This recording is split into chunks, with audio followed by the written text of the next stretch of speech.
जहां केंद्रीय गृह मंत्री अमित शाह को भाजपा के लिहाज से चाणक्य कहा जाता है, तो ऐसे ही मध्य प्रदेश में चाणक्य नरोत्तम मिश्रा को भी कहा जाता है। ये वो चेहरा है जो दतिया से विधानसभा का चुनाव लड़ता आया है, जीतता आया है, लेकिन 2023 के विधानसभा चुनाव में जीत हासिल नहीं कर पाया था। लेकिन इस चेहरे के जरिए ये कहा गया था, हारा जरूर हूं लेकिन अपनी विधानसभा मैंने छोड़ी नहीं। ये बात कहीं ना कहीं अब सच साबित हो रही है, क्योंकि कांग्रेस पार्टी के दतिया से विधायक रहे राजेंद्र भारती पर कोर्ट का फैसला आ जाता है।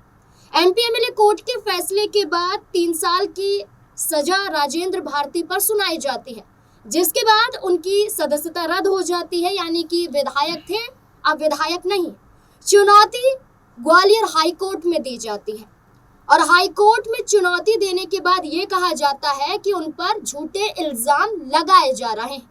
न सिर्फ राजेंद्र भारती द्वारा याचिका हाई कोर्ट में दाखिल की जाती है, बल्कि ये तक कहा जाता है कि हाई कोर्ट से फैसला नहीं आएगा तो हम सुप्रीम कोर्ट के दरवाजे को भी खटखटाएंगे। राजेंद्र भारती ने हार नहीं मानी है, लेकिन भारतीय जनता पार्टी ने मान लिया है कि अब इस सीट पर होकर रहेगा उपचुनाव, और अगर उपचुनाव होगा तो क्या जिस सीट से नरोत्तम मिश्रा हारे हैं इसी चेहरे को फिर से रिपीट किया जाएगा या फिर किसी और चेहरे को यहां से चुनाव में उतारा जा सकता है। क्योंकि भारतीय जनता पार्टी को मध्य प्रदेश में एक पार्टी के लिहाज से नहीं देखा जाता है, यहाँ देखा जाता है कई बड़े बड़े चेहरों के समर्थकों के हिसाब से। यानी कि शिवराज सिंह चौहान एक बड़ा चेहरा, उनके समर्थकों की संख्या के लिहाज से देखा जाएगा। ज्योतिरादित्य सिंधिया बड़ा चेहरा, उनके पास कितने समर्थक हैं उनके लिहाज से। अब नरोत्तम मिश्रा खुद शिवराज सिंह चौहान के राइट हैंड कहे जाते थे, यहाँ तक कि शिवराज सिंह चौहान के बाद ये चर्चा थी कि नरोत्तम मिश्रा को मध्य प्रदेश के मुख्यमंत्री भी बनाया जा सकता है।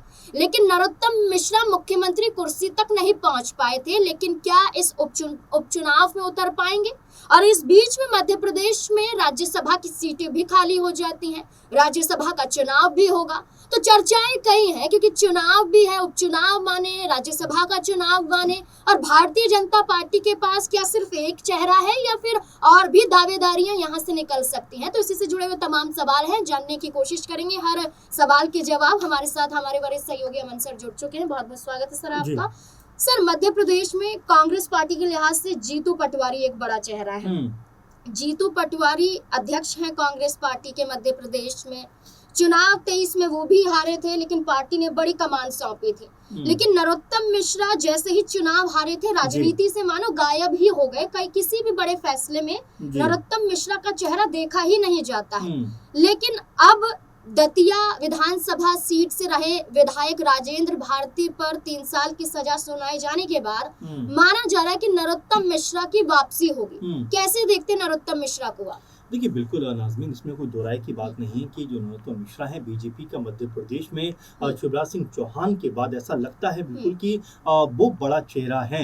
लेकिन जिस तरीके 2023 में चुनाव में उनकी हार होती है, उसके बाद से अचानक ऐसा लगता है कि वो राजनीतिक जो एक परिदृश्य होता है या जो एक कह सकते हैं पार्टी में उनका चेहरा नजर आना चाहिए था, वो अचानक से गायब होते हुए दिखाई पड़ते हैं। उसको लेकर बहुत सारे सवाल उठते हैं कि क्या नरोत्तम मिश्रा की जो राजनीति है उसको यहाँ पर स्टॉप लगता हुआ दिखाई पड़ा। चूंकि जो दतिया सीट है ये भिंड जो लोकसभा क्षेत्र उसके अंतर्गत आती है और यहाँ से लगातार 6 दफा चुनाव जो है नरोत्तम मिश्रा जीतते हुए दिखाई पड़े हैं। तो ऐसे में उनको ये मान लेना कि भाई उनकी राजनीति खत्म हो गई है, उनका जो पॉलिटिकल करियर था स्टॉप हो गया है, मेरे ख्याल से इसको वो गलत साबित करना चाहते हैं। क्योंकि आप देखेंगे कि जैसे ही दतिया सीट के ऊपर ये बात उठती है कि यहाँ पर उपचुनाव हो सकता है, हेमंत खंडेलवाल जो प्रदेश अध्यक्ष है बीजेपी के मध्य प्रदेश में, उनसे उनकी मुलाकात होती है और एक गुप्त मीटिंग इसको कहा जा रहा है, बंद कमरे की मीटिंग इसको कहा जा रहा है। इस मीटिंग में क्या कुछ होता हुआ दिखाई पड़ा है इसके ऊपर तो कोई बात नहीं हुई, लेकिन ये जरूर माना जा रहा है कि नरोत्तम मिश्रा को फिर किसी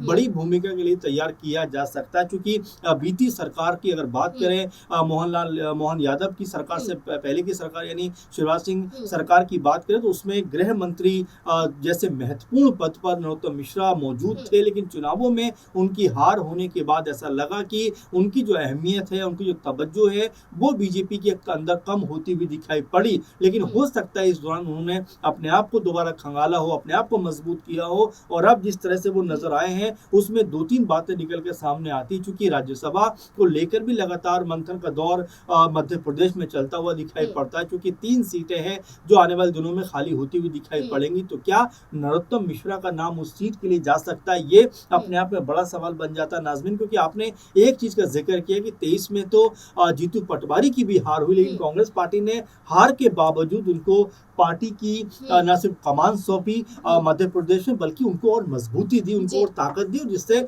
आज वो कांग्रेस पार्टी को नए तरीके से, नए सिरे से ताकतवर या मजबूत बनाते हुए दिखाई पड़ रहे हैं। तो क्या यही भूमिका में अब नरोत्तम मिश्रा आ सकते हैं? चूंकि जब नरोत्तम मिश्रा पावर में थे, सत्ता में थे, तब उनकी बयानबाजी खूब चर्चाओं में रहा करती थी। एक दफा तो खुद पीएम मोदी ने उनको फटकार लगा दी थी कि भाई फिल्मों के ऊपर अपना ज्ञान देने से बेहतर है कि आप अपने कार्य पे ध्यान लगाइए। तो इस तरह की तमाम चीजें नरोत्तम मिश्रा के साथ में जुड़ी रही। लेकिन इन तमाम चीजों के साथ साथ में हमें ये भी देखना पड़ेगा कि वो 6 बार के लगातार विधानसभा चुनाव में विजेता रहे दतिया सीट से ही। तो क्या उनके नाम पे विचार हो रहा है कि जो उपचुनाव होगा, क्योंकि जो राजेंद्र भारती हैं उनके ऊपर जो बैंक धोखाधड़ी का मामला था उसमें 27 साल के आसपास नाज़मीन ये सजा हुई है 27 साल के बाद। तो क्या अब उनकी जो विधानसभा सदस्यता है क्या वो खत्म होती हुई दिखाई पड़ेगी? और अगर वो खत्म होती है तो यहाँ से जब नई संभावनाएं बनेंगी चुनाव में जाने की, तो क्या अब बीजेपी एक बार फिर से नरोत्तम मिश्रा का ही नाम आगे करने वाली है?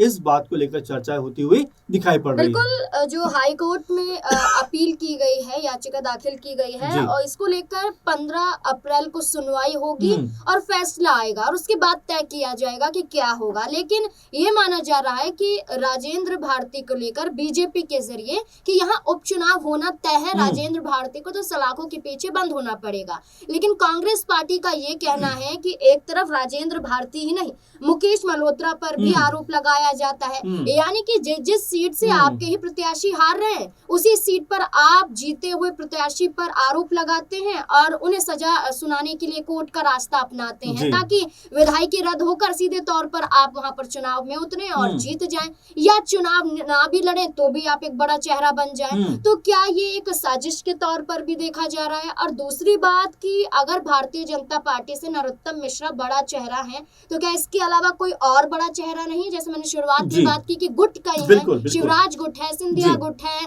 और आप देखिए नरेंद्र सिंह तोमर की बात करें, उनका गुट नजर आता है। और ये सब कई बार एक मंच पर भी दिखाई दिए हैं। जब भाजपा का स्थापना दिवस था तो नरेंद्र सिंह तोमर, ज्योतिरादित्य सिंधिया एक मंच पर नजर आए थे। तो माना जा रहा था मनमुटाव खत्म हो रहा है। तो क्या मनमुटाव खत्म करने के पीछे का कारण ये भी हो सकता है कि बीजेपी उनके समर्थकों को आगे कर सके? देखिए, अभी नाज़मीन इसको लेकर बहुत तयशुदा तौर पर नहीं कहा जा सकता, ये तमाम चीजें होती हुई दिखाई पड़ेंगी। क्योंकि आपने जिक्र किया कि क्या कोई भी और नाम और हो सकता है, तो नाज़मीन मुझे ऐसा लगता है कि सिंधिया गुट भी कहीं ना कहीं जो कांग्रेस पार्टी से बीजेपी में शामिल हुए थे, उनको लेकर भी तमाम तरह की चर्चाएं हैं कि क्या इमरती देवी, जो एक समय सबसे खासम खास हुआ करती थी और तमाम तरह की बयानबाजी किया करती थी सिंधिया के हवाले से, सिंधिया के लिए, तो क्या उनको यहाँ पर कोई बड़ा मौका मिलता हुआ दिखाई पड़ सकता है? क्या दतिया सीट से उनको भी चुनाव में उतारा जा सकता है? तो ये संभावनाएं हैं। देखिए, यहाँ पर अलग अलग गुट, जाहिर बात है कि हर पार्टी के अंदर होते हैं और अपना दावा या अपना दबाव बनाने का प्रयास यहाँ पर करते हुए दिखाई पड़ते हैं। तो क्या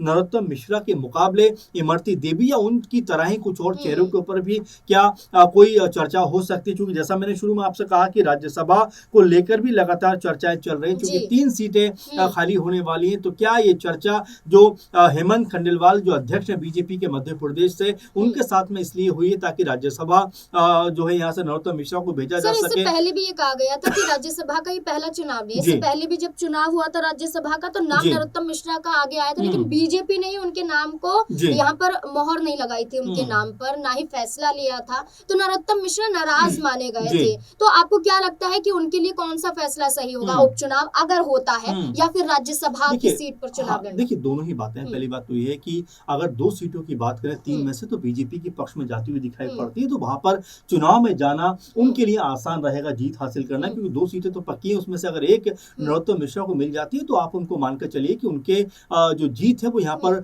100% होती हुई दिखाई पड़ेगी। लेकिन अगर हम यहाँ चुनाव की बात करें तो जैसा हम 2023 में देख चुके हैं कि चुनाव वो हारे हैं, तो क्या जनता का जो गुस्सा है, जनता ने जो उम्मीदें पाल रखी थी जब वो सत्ता में थे और जो शायद उसको पूरा नहीं कर पाए इसलिए उनको यहाँ पर हार मिली, तो क्या वो गुस्सा शांत होता हुआ दिखाई पड़ा है अब, और क्या नरोत्तम मिश्रा उसके लिए तैयार है? तो ये कुल मिलाकर, क्योंकि 6 बार के लगातार विधायक वो रहे हैं, लेकिन दतिया में ही अगर 6 बार चुनाव जीतने के बाद 7वीं बार वो चुनाव हारे हैं, तो क्या जनता का जो कनेक्शन था उनसे या जो एक कनेक्टिविटी थी वो टूटती हुई दिखाई पड़ी, और इसलिए वो इस रास्ते न जाकर राज्यसभा जाने का प्रयास करेंगे? तो अभी कई तरह की बातें जो फिलहाल बंद कमरे की बातें, चूंकि इसको लेकर बहुत चर्चा अभी हुई नहीं, लेकिन हाँ ये बात मानकर चलिए कि अगर अध्यक्ष जो है बीजेपी के हेमंत खंडेलवाल, अगर उनके साथ में नरोत्तम मिश्रा की मीटिंग हुई है, बातचीत हुई है, तो आप ये मानकर चलिए कि उनको लेकर कोई बड़ा संकेत पार्टी यहाँ पर देती हुई दिखाई पड़ती है और वो किसी बड़ी भूमिका में जाने को तैयार है। और हो सकता है, जैसा आपने भी कहा, कि दोनों में से किस तरफ वो जाएंगे, तो अब ये पार्टी का फैसला होगा कि वो कौन सा नाम हो सकता है। क्योंकि कैलाश विजयवर्गीय को लेकर भी बीते दिनों काफी ज्यादा चर्चाएं होती हुई दिखाई पड़ी थी, तो हो सकता है कि बीजेपी नरोत्तम मिश्रा को भी एक बड़ी भूमिका में लेकर आती हुई दिखाई पड़े, कि उनको भले ही अभी राज्यसभा ना भेजे, उनको यहीं पर उपचुनाव लड़ाकर चुनाव में अगर वो जीत हासिल करते हैं तो कोई मंत्री पद देती हुई दिखाई पड़े, ताकि उनकी एक बेहतर और मजबूत वापसी यहाँ पर होती हुई दिखाई पड़े। तो फिलहाल अब ये पार्टी का फैसला है किस तरफ वो जाना चाहेगी, लेकिन हाँ आप इससे ये बात जरूर समझिए कि नरोत्तम मिश्रा का जो कद है अभी भी मध्य प्रदेश में बीजेपी के लिए कतई कम नहीं है, बल्कि बीजेपी की बड़ी योजनाओं में वो शामिल है। जब अध्यक्ष हेमंत खंडेलवाल उनसे मुलाकात करते हैं, बातचीत करते हैं, और क्या बातचीत होती है इसको लेकर जब कोई भी कह सकते हैं बयान सामने नहीं आता है, तो आप ये मानकर चलिए कि कोई ऐसी गहन और मजबूत जरूर बात हुई है जिसका जो फल है, जो इनाम है, या जो एक तरीके से असर है जो नरोत्तम मिश्रा का बीजेपी के अंदर, उसका आने वाले दिनों में जो चेहरा है वो दिखाई देता हुआ पड़ेगा। बिल्कुल, एक ब्राह्मण चेहरा, और एक ब्राह्मण चेहरा न सिर्फ बीजेपी के लिहाज से बल्कि मध्य प्रदेश में बीजेपी को मजबूत करने के लिए भी जाना जाता है। कमलनाथ सरकार गिराने में कहीं ना कहीं नरोत्तम मिश्रा का भी हाथ माना गया है, एक बड़ा चेहरा माना गया है। दतिया से 2023 में 7,742 वोटों से हारे थे, लेकिन अब देखना होगा कि अगर उपचुनाव में उतरते हैं तो क्या भारी मतों से जीत पाते हैं, क्योंकि अभी अगर मगर की स्थिति है। फैसला तब होगा जब कोर्ट का सामने आ जाएगा और उसके बाद चर्चा और ज्यादा गहन हो जाएगी। लेकिन आपको क्या लगता है नरोत्तम मिश्रा को लेकर, कहां होना चाहिए? उनको मध्य प्रदेश तक सीमित रहना चाहिए, दिल्ली की राजनीति तक भी पहुंचना चाहिए? अपनी राय कमेंट सेक्शन में जरूर दें।